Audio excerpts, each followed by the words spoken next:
that the population of Ranglong is hardly 12,000. 12,000 মানুষের মধ্যে 10,000 মানুষ যদি তারা অর্থনৈতিকভাবে ত্রিপুরা রাজ্যের বা ভারতবর্ষের অন্যান্য মানুষের চাইতে যদি এগিয়ে থাকে, can you ignore this community? Ratan Tata was not known by his community. J.R.D. Tata was not known by his community. Mukesh Ambani is not known by his community.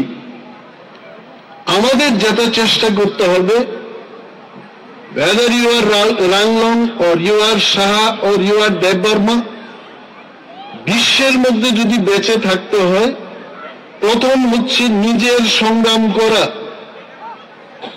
You forget your community. You as an individual, একজন ব্যক্তি হিসেবে নিজেকে তৈরি করা, পড়াশোনা করতে হবে, knowledge gain করতে হবে, কাজ করতে হবে, রোজগার করতে হবে, then only you can contribute something to your community.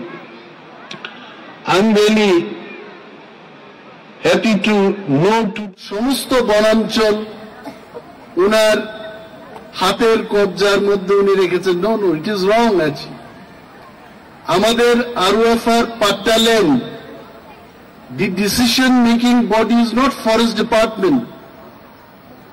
তিনটা দপ্তরের সমন্বয়ে এই ROFR পাট্টা এটা বিলি করে হয়ে থাকে। Tribal welfare is the nodal department, forest এবং revenue department.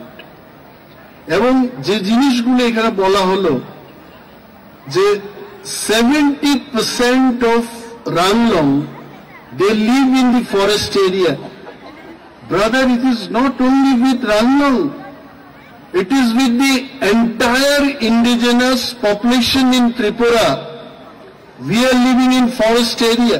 Even Debarmas, Jamatias, Riangs, Darlongs, Cookies, everyone. আমাদের এই সমস্যাটা কেন? আজকে আমি মন্ত্রী, আমি কোনো একসময় তো মন্ত্রী ছিলাম না, and I used to think and analyze about this problem. মাননীয় প্রাক্তন মন্ত্রী জয় শাহ মহোদয় এখানে আছেন। তখন হিয়ারিং এর মাধ্যমে যখন বলা হলো আপনার কাছে কি প্রমাণ আছে যে আপনি এখানকার, উনি একটা কলস নিয়ে এসছেন আমার মন্ত্রী হওয়ার পর।